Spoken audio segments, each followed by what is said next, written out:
Hey guys, welcome to SIS Global Investigations. Michael Bland, I'm the owner and chief investigator of this company.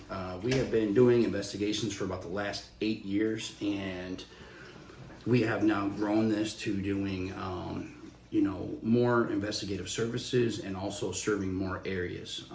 We belong to numerous PI associations and have networked with guys all around the world.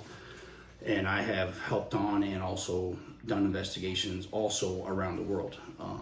It seems like a lot of the services we get calls for is everything from skip tracing to locating people, missing persons, divorce, custody, cheating spouse, consulting on security issues, all kinds of different things. People trying to serve people, difficult people to find and serve court papers to. I mean, I've seen everything at this point, from the knockdown mailbox scenario to the guys that were somebody involved in terrorism, both domestically and foreign as far as that matter goes. But and then usually send those cases off to federal law enforcement to handle. But I would say another thing we have recently been exposed to and involved with is things dealing with matters of public corruption.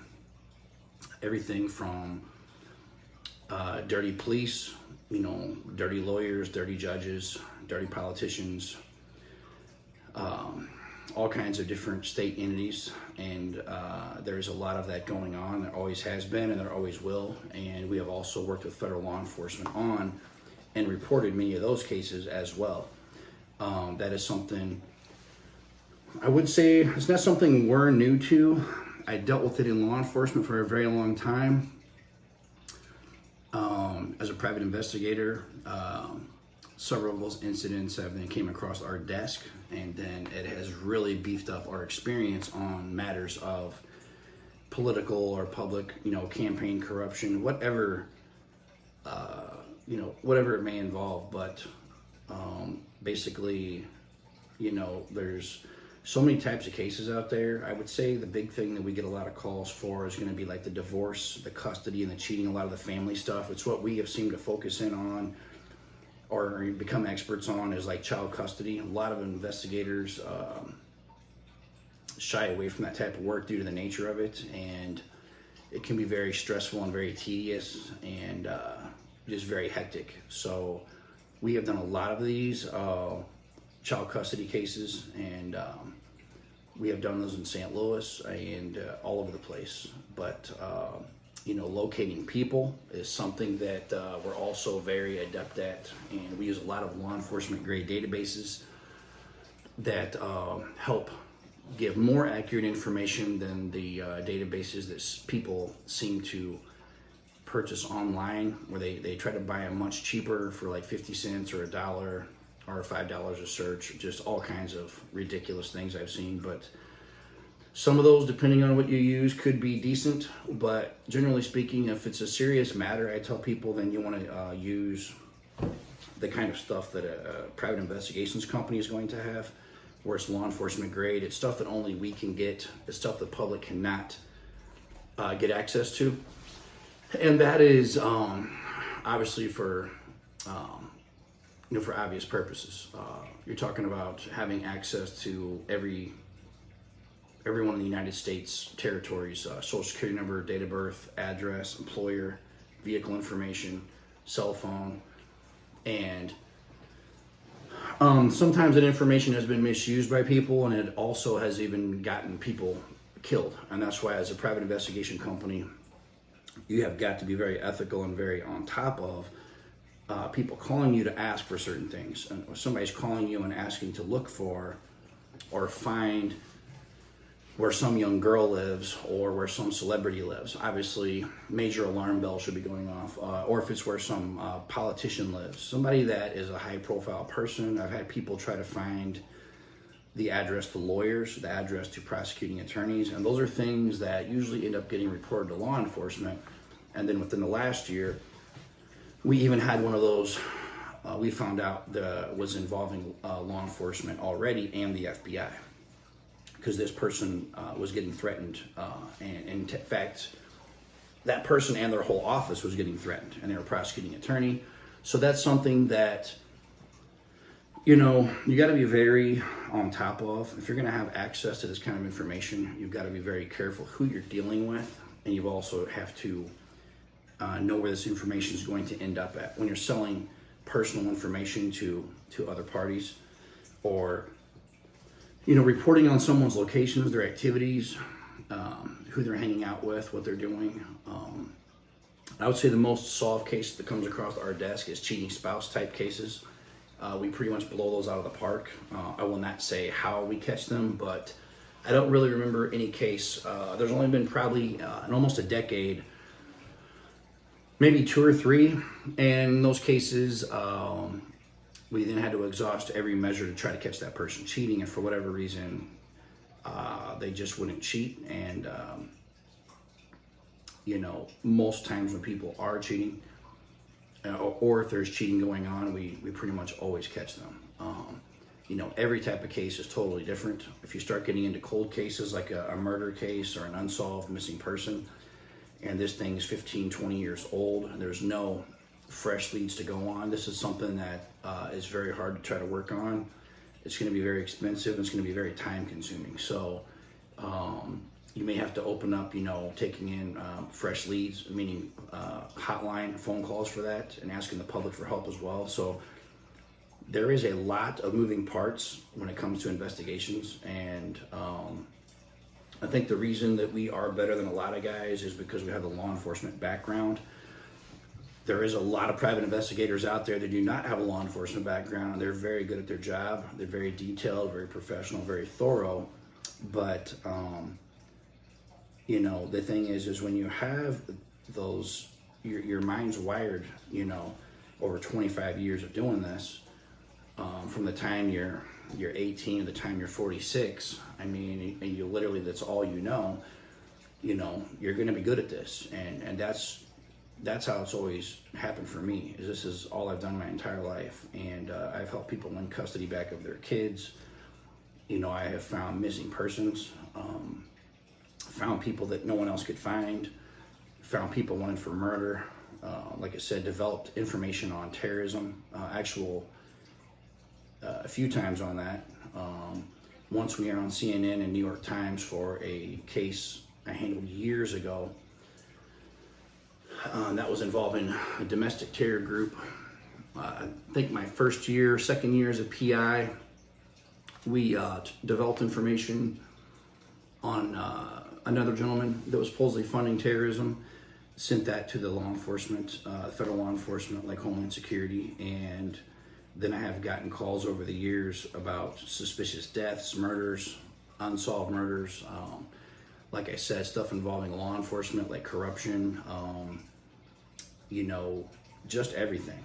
Other people acting as private investigators that were not licensed, and then having to turn those people in and get that dealt with. So, you know, I think the thing is that,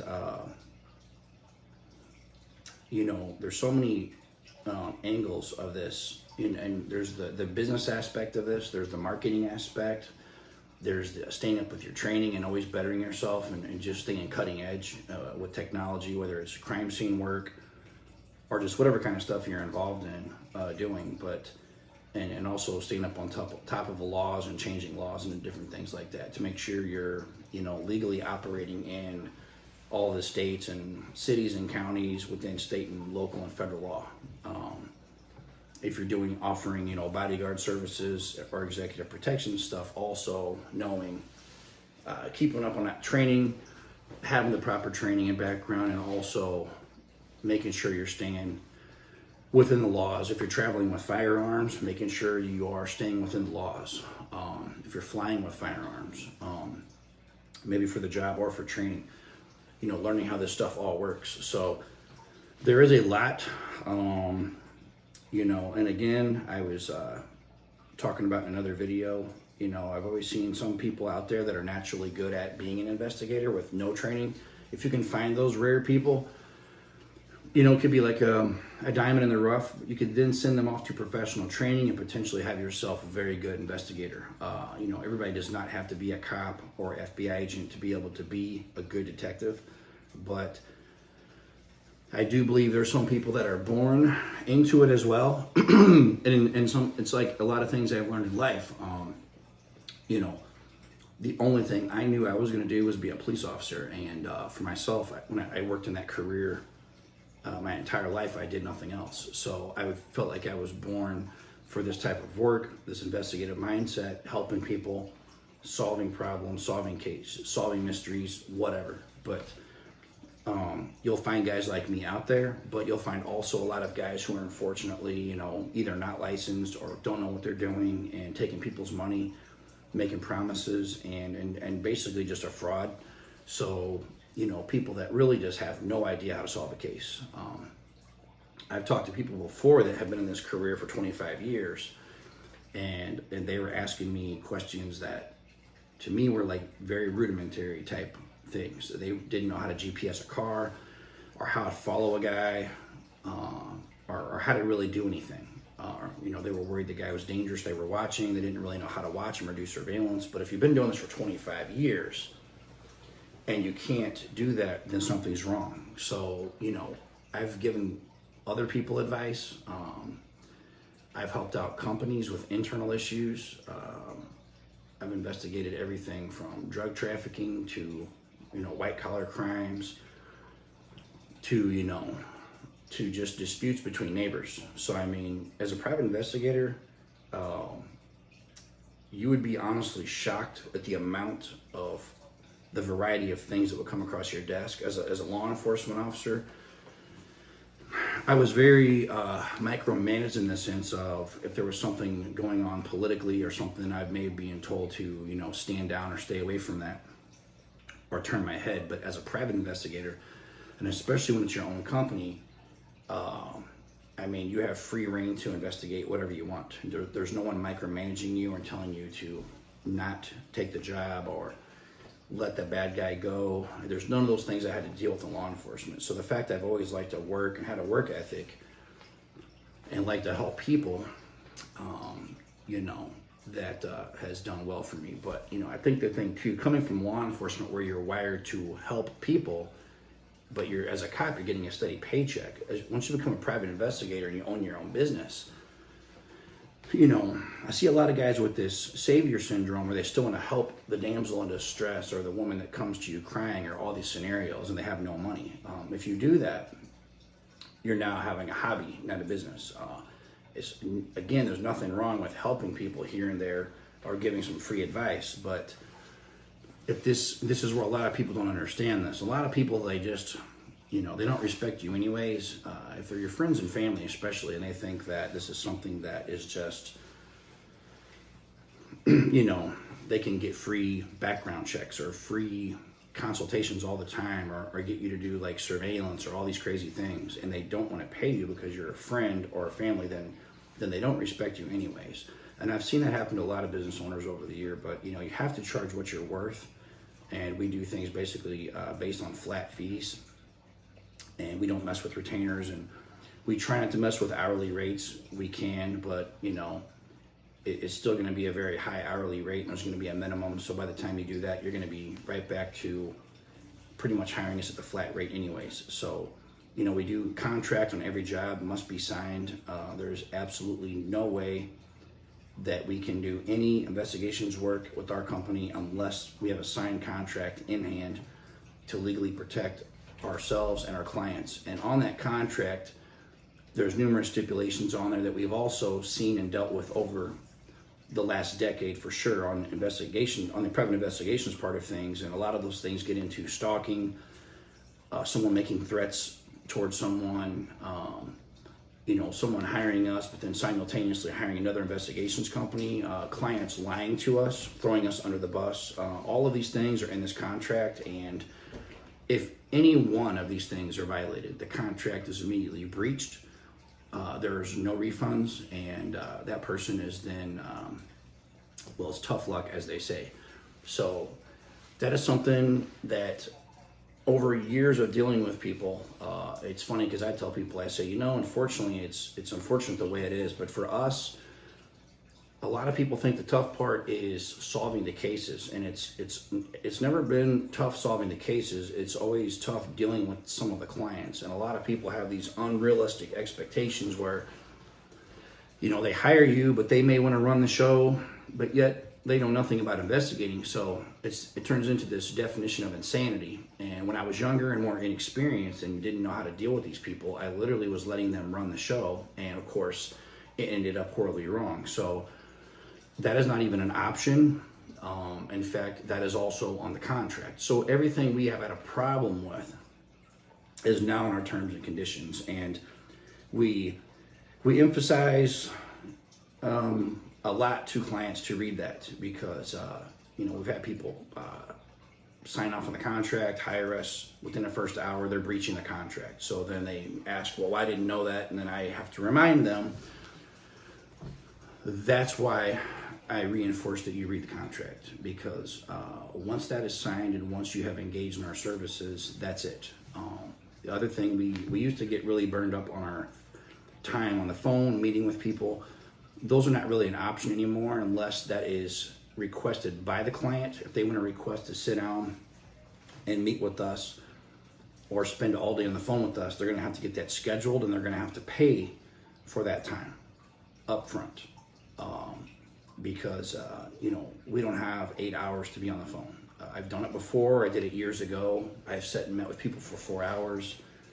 You know, was never paid. I've been on the phone with people for 5, 6, and 8 hours, never got paid. And that's not being a smart business guy. You might be a good investigator, but that's called having a hobby. So unless you're charging, and also charging what you're worth, then you're running a hobby. So, you know, me, I'm not a hobbyist, I'm a business guy. So, you know, through and through, and as well as a expert private detective. So it's something I've always just loved, mysteries myself. And I remember growing up as a kid and watching Unsolved Mysteries. I would love watching these episodes and trying to figure out what I think happened to this guy or this person. And it's really funny too, because circling around now years later and being an expert investigator, I've went back and watched many of those old episodes and actually instantly was like, I know what happened to this guy. And it's funny because they try to romanticize things sometimes in these stories to suck you in, to get you to watch more views. When you really look at situations where the person was living like high risk type life, meaning they were involved in dealing drugs, or they were involved in sex trafficking, or they were running, you know, meth operations, or just whatever they were involved in, you know, and then a lot of times those people ended up murder, missing, or whatever. And it's, you know, in those cases, it's a lot of times people they're associating with, or drug deal gone bad, or they got robbed and killed. And, you know, a lot of the times we've seen, you know, young girls go missing, and there's a lot of sex trafficking rings going on nowadays globally, but also, you know, you've got a lot of sex offenders out there that for whatever reason our society is deemed to just let them live amongst society.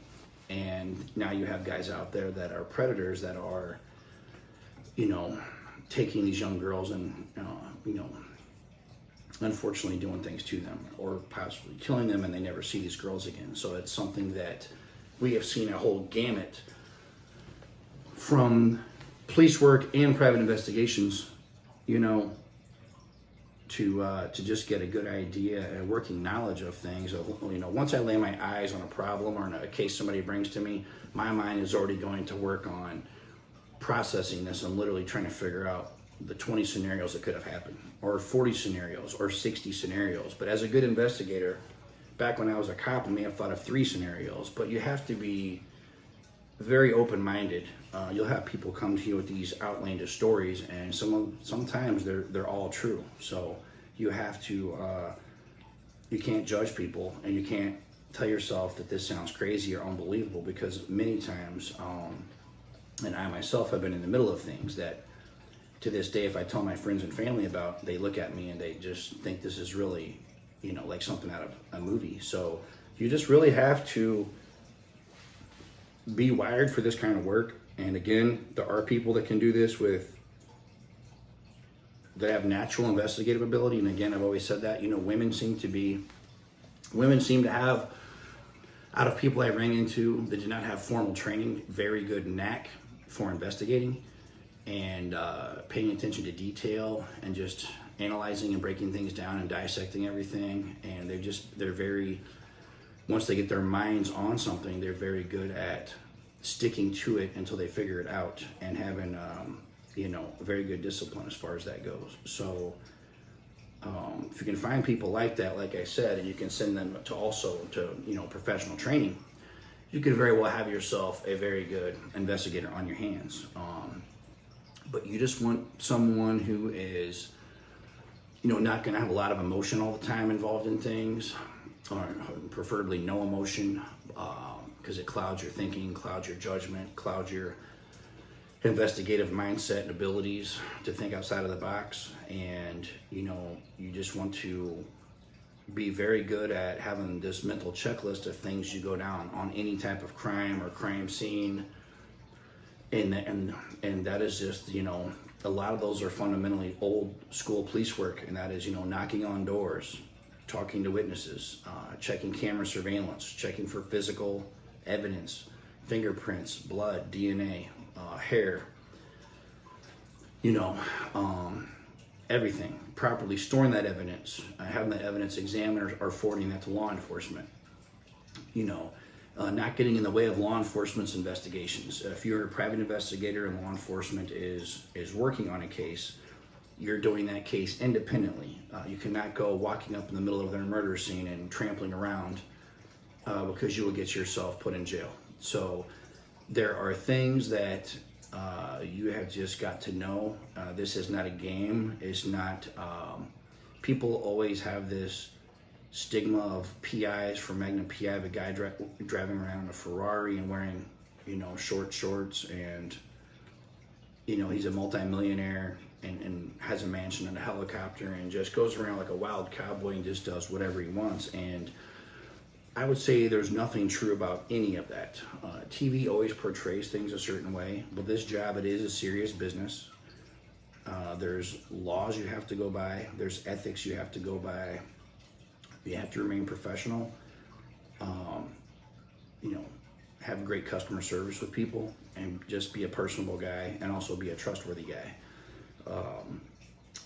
Myself, I've always been very blunt and very honest with people. And the minute somebody comes to me with some type of just outlandish or unrealistic expectation, I instantly tell them that's not at all how this works. And I've had some people really step back and look at me, but then I explain what I'm talking about. And if you start doing business with someone and selling them on the fact of these unrealistic expectations, and they think that there's guaranteed services or guaranteed solving a case or guaranteed whatever, then you're going to have major problems running your business that way. You're going to have complaints, you're going to have lawsuits, complaints on your license. And that's the reason, there's many reasons at this point that we have a professional contract written up by our legal counsel, and that has to protect everybody involved.